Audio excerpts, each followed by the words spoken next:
Eu tinha um preconceito muito grande com Bíblia, ou assuntos relacionados, né? Talvez um pouco pela minha criação, ou talvez um pouco pelo como o mundo me apresentou esse conteúdo, né?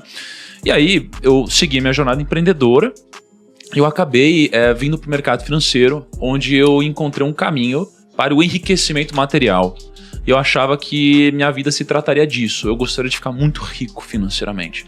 Ao longo da jornada, eu tive alguma sabedoria quando eu descobri que eu poderia aprender com o erro dos outros, né? A gente acha que a gente precisa experiência, quebra a cara, e poxa, por que não se aproveitar das pessoas que já quebraram a cara antes de você? E aí a gente começou a estudar sobre as pessoas mais ricas do mundo.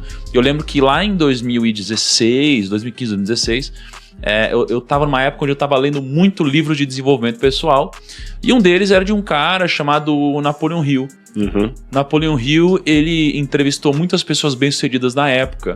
Na época, Andrew Carnegie, Henry Ford, Thomas Edison, alguns outros nomes muito icônicos.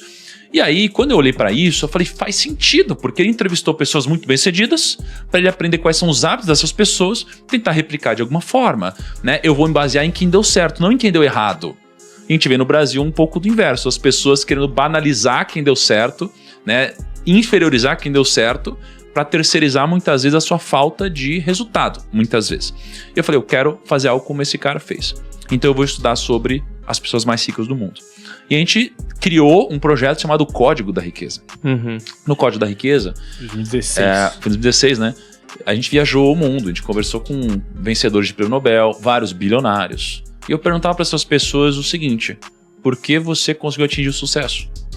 E aí eu comecei a refletir sobre ser um Napoleon Hill moderno, ou seja, fazer o que ele fez com mais tecnologia e escala. Comecei a conversar com muita gente bem-sucedida. E aí eu comecei a ficar conhecido por pessoas que me seguiam na época, eu tinha criado o Primo Rico ali na época, como uma pessoa que investigava a riqueza, uma pessoa que conversava com pessoas bem-sucedidas. E no meio dessa jornada, e aí começam os acasos da vida, eu fui convidado para ir a um casamento. Um casamento da irmã de um amigo em Portugal. E aí eu fui para esse casamento da irmã desse amigo. Quando eu cheguei em Portugal, o meu amigo não tinha ido. Porque o meu amigo, ele tinha quebrado a perna, o braço, não sei o que era. Eu falei, caramba, e agora? Tô aqui no casamento, uma pessoa que eu gosto, mas eu não conheço a família. E era um casamento íntimo, devia ter 15 pessoas, 20 pessoas, alguma coisa assim. Porque não é todo mundo tem a grana também do nada, assim, pra ir pra Portugal casar, né? Então, aí eu falei, cara, e agora, né? O que vai acontecer aqui? Aí, de repente, né, me mandou uma mensagem. Postando stories, importante você falar que você estava postando stories, estava em Portugal. Isso, eu tava lá. Você lembra do nome da cidade?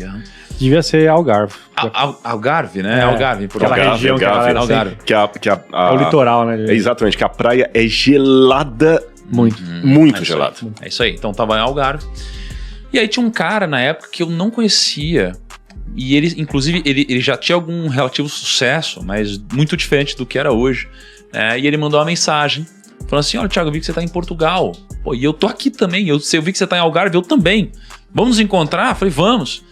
Aí ele falou, em qual hotel você tá? Eu falei qual eu tava. Ele veio até mim. Esse cara era o Thiago Brunet, que inclusive você vai visitar hoje, né? Sim, bate-papo com ele daqui a pouquinho. Exato. Aí o Thiago Brunet, a gente começou a conversar. Eu falei muitas coisas sobre negócios pra ele. E aí ele falou muitas coisas pra mim que eu nunca tinha ouvido antes, né? Ele falou assim, Thiago, você é um cara que estuda tanto sobre riqueza, né? Mas você já ouviu falar no Rei Salomão? Eu falei, Rei Salomão? Não, nunca ouvi. Ele falou, nossa, mas esse cara é o cara mais rico e sábio da história. Ele deixou registrado todos os aprendizados dele. Como que você nunca leu o Rei Salomão? Eu falei, ele tem um livro escrito. Sim, ele registrou tudo. Ele registrou todos os princípios, os provérbios e etc. Eu falei, cara, qual é o nome desse livro? Ele falou, Provérbios. Eu falei, eu vou comprar esse livro amanhã. Onde que eu encontro esse livro que eu nunca vi? Eu lia vários livros, né, de desenvolvimento. Aí ele falou, cara, tá na Bíblia. Eu falei, peraí, na Bíblia? Ele falou, a Bíblia é composta de 66 livros. Eu falei, não acredito, a Bíblia tem mais de um livro? Não é só a Bíblia, né? E aí ele falou, não, aí ele me explicou. O único escritor, né? Deus. Aí ele me explicou, né? E aí eu falei, caramba, que interessante. Então esse livro Provérbios tá lá. Ele falou, tá, lê Provérbios. E aí eu peguei, eu lembro que eu abri a Bíblia, né? É uma Bíblia que, se eu não me engano, ele que tinha me dado. Abri em Provérbios, capítulo 1, comecei ali capítulo 1 de Provérbios. Achei um negócio extremamente profundo. Falei, cara, esse negócio é muito profundo. Eu nunca vi nada igual. O primeiro capítulo de Provérbios era equivalente a tudo que eu já li de desenvolvimento pessoal, em termos de princípios, né? Parece que tudo se encontrava lá. Eu falei, cara, tudo que eu leio deve ter vindo daqui. Aqui é a fonte de tudo, né? E aí eu comecei a ler, eu não saía do capítulo 1, eu falei, quer saber, eu vou fazer um desafio, que eu fazia aquelas lives seguidas, né? E como o Provérbios tem 31 dias, eu falei, eu vou fazer um desafio de 31 dias seguidos. Então eu vou ter um dever de casa de ler, estudar, refletir e trazer aqui para os meus seguidores a minha reflexão sobre isso aplicado ao mundo de negócios e dinheiro e Deve etc. ter sido o mês de março de... Março? Né, mas deve ser por aí. Porque aí você viajou, acho que foi final de 19, aí teve 20, aí teve aquela leve parada, né? Que o mundo entrou em pandemia, deve ter sido lá pra março, maio. Então, aí eu comecei a ler. Aí eu peguei, comecei a ler Provérbios. Eu lia. Dia 1 eu lia Provérbios 1, dia 2 eu lia Provérbios 2, e assim por diante. Terminava um mês, começava o outro, eu começava de novo. Eu fiquei 2 anos lendo Provérbios, quase todos os dias. E aí eu passei 2 anos lendo Provérbios, e aí coisas na minha vida começaram a acontecer, minha cabeça começou a refletir diferente, e aí foi quando eu acabei conhecendo Deus no meio da jornada.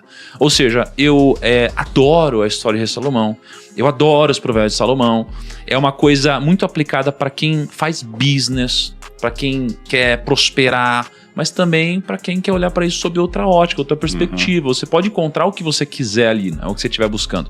Por isso que essa história é tão importante. Deixa eu só aproveitar, já que você falou isso, tem uma história interessante, isso pode ser checado na internet. Lembra do Max Gallagher? Ele tá sumido, não sei, nunca mais eu falo, mas ele era muito ouvido assim nas rádios, como consultor de negócios, uma carreira parecida com a de vocês aí, dava conselhos e tinha 1 minuto dele numa rádio aí, e tem isso na internet. Ele falou o seguinte, aqui é Max Gallagher para a rádio tal, e hoje eu quero falar com vocês sobre como ter sucesso financeiro na vida. Tudo é baseado no livro de Randall Brenner. Ele falava um nome assim. Primeiro lugar, faça isso, isso, isso. Segundo, aquilo, ele dá todas as normas, né? Então são essas as dicas. Agora, eu gostaria de me penitenciar com o ouvinte, porque não existe nenhum Randall Brenner. Eu o inventei. E todos esses conselhos eu tirei de um antigo livro, a Bíblia Sagrada, do livro de Provérbios e Eclesiastes. Mas se eu dissesse isso desde o início, provavelmente você não ia se interessar em me ouvir. Max Isso Gallagher, é legal. Então, Isso é forte. Se der uma googada, Max Gallagher citando a Bíblia, você vai ver, tá no Google, só o áudio, né? Não tem o vídeo.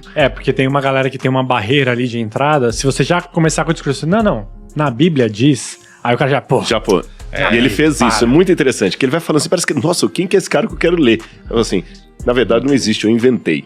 É muito bom isso daí. Cara. Não, e olha só, e eu tinha esse preconceito, e eu só ouvi o Thiago, porque ele falou assim, ó, caramba, sabia que uma das palavras mais citadas na Bíblia é dinheiro? Eu falei, não acredito que é dinheiro. E aí ele pegou por um ângulo que me faria ouvir, né? Aí depois você vê que é muito mais do que isso. Enfim.